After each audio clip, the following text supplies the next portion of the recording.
you're taught in school. This is what you believe works. But as someone who is much older than you are, as someone who actually thinks for a living, who teaches for a living, who writes for a living, I'm going to tell you, how you actually think is the complete opposite. Okay? So what happens is you actually think or imagine the story or the idea to begin with, okay? And then you start working backwards to create the process. You're taught in school, it's a process that creates the idea. What I'm telling you is that in reality, it's the idea that creates the process. Okay? So let me give you an example of this.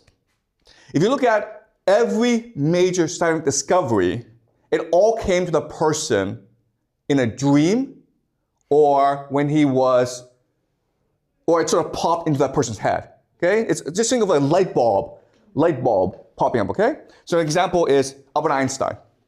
Albert Einstein created his theory relatively not in a laboratory, not by doing research with other scientists, but simply by sitting in a patent office every day and just daydreaming.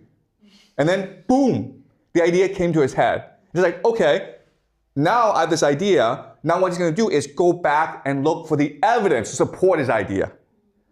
Yes?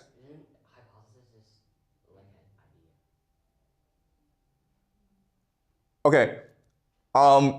Is a hypothesis the idea? Okay. No, the hypothesis is the assumption. Okay? What I'm trying to tell you is this. What I'm trying to tell you is the idea or the final product comes first.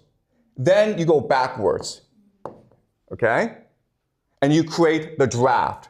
Then you create the outline. Then you do the research. Okay? Now, I know this sounds weird, but let me give you more examples. James Watson came up with the double helix model of DNA. How he did this was he spent years and years working to figure out how DNA worked. And then, boom, one day he had a dream of a staircase, a double staircase. And he's like, maybe that's the model I need to use. And then he started to do more research and he discovered, hey, this works. Okay? But the question then is, how did that get into his head? Okay, let me give you another example. I write books, and I've written 3 novels. And you won't believe this, okay? But my wife is here, and like she knows how I work. You would think that when you write a book, you would spend every day at the desk and read books, take notes, and then transform it into a book, right? I don't do that. What I do is I lie in bed and I might play some video games or I might read a book, okay? I get up, I walk to the park, and I come back and I have all these ideas. And I write down all these ideas over 1 hour, 2 hours on the computer, okay? And then I'm exhausted. I've run out of ideas. And I'm like, okay, tomorrow, what am I going to do if I have no ideas? I can't write anymore. But what happens is the next day I get up and I have new ideas. And I write it back and I write it down again, okay? So it's not like I am generating these ideas, it's more like I'm receiving these ideas. If you actually watch me work, it is almost impossible to think that I actually do any work because I'm always like lying around or walking around or daydreaming, okay? My wife tells me that when I write or when I work, it's like I'm possessed. I'm possessed by something, okay? Meaning like I don't see anything and I really don't know what other people are doing because I don't care. I don't care because I'm focused on my work, okay? Also, I'll give you another example, the way I teach. Now, when you see me teach, you think, oh, you must have a script. You must have outlined the class. I don't do that. I have a conception, I have a framework in my head. I come to class and I teach. How do I teach? I watch your observations, I watch your facial expressions, and based on your responses, I then start to flesh out the framework. And how do I do that? Because I'm always accessing a higher force. And I'm receiving this information that I can then articulate to you in class. And that's why if you have been with me for a long, long time, 10 years, you will know I've never taught the same class ever. You can go on YouTube and watch all my videos. I teach this class different each time. Because each time, what I'm doing is I'm channeling a higher force and bringing it to you. But it is a conversation. It's a dialogue. And it's no different from reading a book or seeing a great painting, okay? Each experience is unique because a painting or the book, it's almost like a platform for you to experience the divine or higher power. Okay? When you read a great book, that's literally what you feel. You feel as though you are in conversation with the universe. And this book is really a portal into the universe.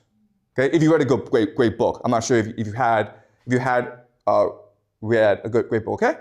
So if you want to really be creative, you have to trust the universe. If you really want to destroy your creativity, you follow this system. Okay? So what I'm telling you, and I know this is going to be weird, but school, it destroys your creativity because it teaches you a process that does not work. No scientist in the history of humanity has ever come up with a great idea using the scientific method. I guarantee you. They've all came up with a great idea through their imagination, through their intuition, by channeling the divine. Okay? That's every single scientist, including Einstein, Newton. Yes? Wait, sorry. Can you speak to the... Okay, so I agree with what you're saying, but personally, I think scientific method is more like how these inspirational ideas are being presented to others. Oh, yes. Yeah, good point. Exactly. That's exactly correct, okay? So I use scientific method in order to convince other people that I'm correct. You're absolutely correct. Because if I told people, oh, I had a dream, well, it's not convincing, okay? So the scientific method, it's a way for us to communicate and spread ideas. You're absolutely correct, okay? But as I say, you will never, ever have a great discovery by following the scientific method. You have to have an inspiration. And then use the scientific method to explain your inspiration to other people. Okay? Yeah? And another thing is that I think how people absorb ideas or like how you wrote a book is based on your, at least some of the points are based on your experience, because let's just say a person has born and he has no knowledge and he has no experiencing on anything, and I don't see the possibility for him to just observe this energy out of nothing. Okay, you're exactly correct. Yes, and I'll explain this as we move on, okay? All right, but I want to show you there's lots of issues with how the scientific method is taught in school, okay? So, but are you guys clear? All right, but that's a good point. Let me continue. All right, so let me continue. We have so much evidence that we communicate with a higher power all the time. All right, so let's go over some of the evidence, okay? The first piece of evidence is near-death experiences, NDEs.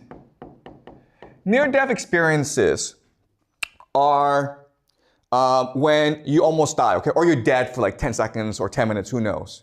But there are thousands, tens of thousands of these testimonies on YouTube, and they all say the same thing. When they die, they see a tunnel, and at the tunnel, there's a light that draws them. Okay, they go, and then suddenly they are high up, and they feel tremendous love, peace, forgiveness, compassion. It's all good.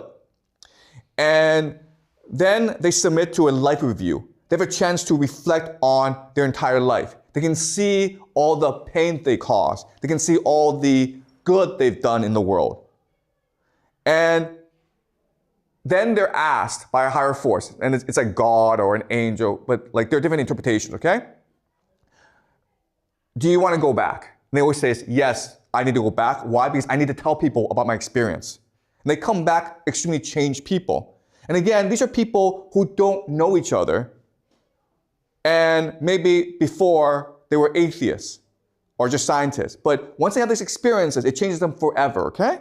So near-death experiences, we have problems explaining why this is the case. Second is the idea of psychedelics. Okay.